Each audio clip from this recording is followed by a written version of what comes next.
ಅಶೋಕ್ ಅವರು ಕೋಗಿಲುನಲ್ಲಿ ಇತ್ತೀಚೆಗೆ ಮನೆ ಕಟ್ಕೊಂಡಿದ್ರಲ್ಲ, ಅದ್ರ ಬಗ್ಗೆ ಮಾತಾಡಿದರು. ಮನೆ ಕಟ್ಟಿದ್ದದು ಯಾವಾಗಪ್ಪ ಅಂತಂದರೆ 2019ರಿಂದ 22ರವರೆಗೆ. ಯಾರ ಸರ್ಕಾರ ಇತ್ತು?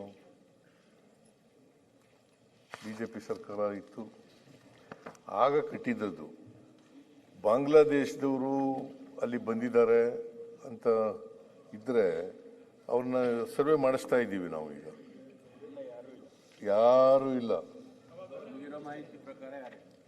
ಯಾರೂ ಇಲ್ಲ. ಒಂದು ವೇಳೆ ಇದ್ದರೆ ಹೊರಗಡೆ ಹಾಕ್ತೀವಿ ಅವ್ರನ್ನ, ಅವ್ರಿಗೆ ಮನೆ ಕೊಡೋದಿಲ್ಲ. ನಂಬರ್ 1. ನಂಬರ್ 2, ಕೇಂದ್ರದಲ್ಲಿ ಈಗಾಗಲೇ ಪರಮೇಶ್ವರ್ ಅವರು ಹೇಳಿದ್ದಾರೆ, ಕೇಂದ್ರದಲ್ಲಿ ಈ ಬಾರ್ಡರ್ನಲ್ಲಿ ಬರೋರು ಯಾರ ಸರ್ಕಾರ ಇರೋದು ಕೇಂದ್ರದಲ್ಲಿ? ಬೇರೆ ಅಲ್ಲ, ಕೇಳಪ್ಪ. ಇಲ್ಲಿ ನೀನು ಕೇಳೋಕ್ಕೂ ಮುಂಚಿತವಾಗಿ ಎದ್ಬಿಟ್ರೆ ಹೆಂಗೆ? ಬಾಂಗ್ಲಾದೇಶದವರಿಗೆ ಮನೆ ಕೊಡಲ್ಲ. We have decided not to give construct any house to the Bangladeshis. ಅದು ಕೊಡಲ್ಲ. ಅವರು ಒಂದು ವೇಳೆ ಇದ್ದರೆ ಹೊರಗಡೆ ಕಳಿಸ್ತೀವಿ. ನಂಬರ್ 1. ಆಮೇಲೆ ಜಯಶ್ರೀ ಅವ್ರ ಬಗ್ಗೆ ಮಾತಾಡಿದ್ದಾರೆ. ಜಯಶ್ರೀ ಅವರಿಗೆ ನಾನು ಮಾಹಿತಿ ತರಿಸ್ತೀನಿ. ಇನ್ನು ಮಾಹಿತಿ ಇಲ್ಲ, ಆ ಮಾಹಿತಿ ಎಲ್ಲ ತರಿಸ್ತೀನಿ.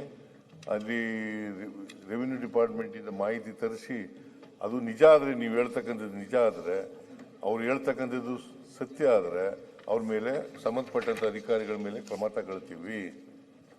ಸಂಬಂಧಪಟ್ಟಂಥ ಈಗ ದಿಕ್ಕಿದ್ದಾಗಲೇ ನೀವು ಸಸ್ಪೆಂಡ್ ಮಾಡಿಬಿಡಿ, ಸಿದ್ದರಾಮಯ್ಯನವರು ಇಲ್ಲೇ ಕೂತಿದ್ದಾರೆ, ಈಗಲೇ ಸಸ್ಪೆಂಡ್ ಮಾಡಿ ಅಂತ ಹೇಳಿದ್ರೆ ಸಸ್ಪೆಂಡ್ ಮಾಡೋಕ್ಕಾಗಲ್ಲ. ಹಂಗೆ ಅವ್ರ ಮೇಲೆ ಮಾಹಿತಿ ತರಿಸ್ಕೊಂಡು. ಅಧ್ಯಕ್ಷರೇ, ಅಲ್ಲ ಮುಖ್ಯಮಂತ್ರಿಗಳೇ, ಆ ಹೆಣ್ಮಗಳು ಮಾಧ್ಯಮದ ಮುಂದೆ ಬಂದು ಆ ಹೆಣ್ಮಗಳು ಸ್ಟೇಟ್ಮೆಂಟ್ ಕೊಟ್ಟಿರೋದೇ ನಾನು ಓದಿರೋದು.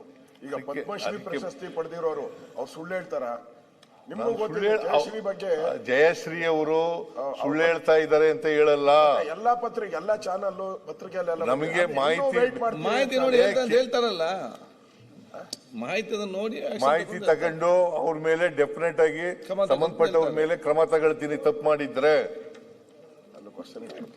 ಆಮೇಲೆ ಮಾನ್ಯ ಅಧ್ಯಕ್ಷರೇ, ಈಗ ಸುನೀಲ್ ಅವರು ಏನು ಹೇಳಿದ್ರು, ಹಾದಿ ತಪ್ಪಿದೆ ಈ ಸರ್ಕಾರ, ಮತ್ತೆ ಹದಗೆಟ್ಟಿದೆ ಕಾನೂನು ಸುವ್ಯವಸ್ಥೆ ಬಗ್ಗೆ ಈಗಾಗಲೇ ಇವರು ಹೇಳಿದ್ದಾರೆ, ಪರಮೇಶ್ವರ್ ಅವರು, ಗೃಹ ಮಂತ್ರಿಗಳು.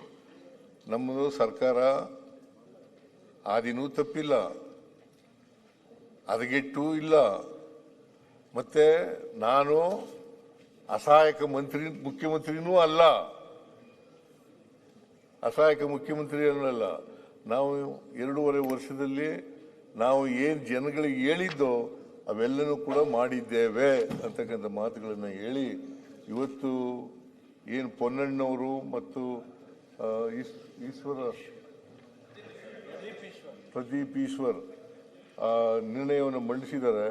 ಆ ಬಹುಶಃ ಎಲ್ಲ ಸದನದ ಮಾನ್ಯ ಸದಸ್ಯರುಗಳು ಕೂಡ ಅದಕ್ಕೆ ವಂದನೆ ಸಲ್ಲಿಸ್ತಕ್ಕಂಥ ಕೆಲಸವನ್ನು ಮಾಡಬೇಕು ಅಂತಕ್ಕಂಥ ಮಾತುಗಳನ್ನು ಹೇಳಿ ನನ್ನ ಮಾತುಗಳನ್ನು ಮುಗಿಸ್ತೇನೆ.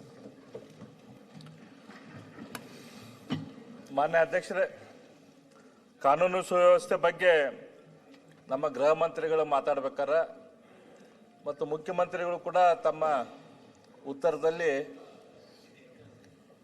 ಬಾಂಗ್ಲಾದೇಶಗಳು ನಮ್ಮ ದೇಶಕ್ಕೆ ಬರ್ತಿದ್ದಾರೆ, ನಮ್ಮ ಊರಿಗೆ ಬರ್ತಿದ್ದಾರೆ, ಬೆಂಗಳೂರಿಗೆ ಬರ್ತಿದ್ದಾರೆ, ಕರ್ನಾಟಕಕ್ಕೆ ಬರ್ತಿದ್ದಾರೆ ಅಂದರೆ ಅಲ್ಲಿ ಯಾರ್ದು ಜವಾಬ್ದಾರಿ ಅನ್ನುವಂಥ ಪ್ರಶ್ನೆಯನ್ನ ಸದನದ ಮುಂದೆ ಇಟ್ಟರು. ಮಾನ್ಯ ಅಧ್ಯಕ್ಷರೇ, ನಮ್ಮ ದೇಶಕ್ಕೆ ಮತ್ತು ಬಾಂಗ್ಲಾದೇಶದ ನಡುವ 4096 ಕಿಲೋಮೀಟರ್ ಬಾರ್ಡರ್ ಇದೆ. ಬಾಂಗ್ಲಾದೇಶ ಮತ್ತು ನಮ್ಮ ದೇಶದ ನಡುವ ಮಣಿಪುರದಿಂದ ಶುರುವಾಗಿ ಪಶ್ಚಿಮ ಬಂಗಾಳ ತನಕ. ಅದರಲ್ಲಿ 896 ಕಿಲೋಮೀಟರ್ ಬಾರ್ಡ್ರು ಭಾರತ ದೇಶ ಸರ್ಕಾರಕ್ಕೆ ಫೆನ್ಸ್ ಮಾಡಕ್ ಆಗ್ತಾ ಇಲ್ಲ.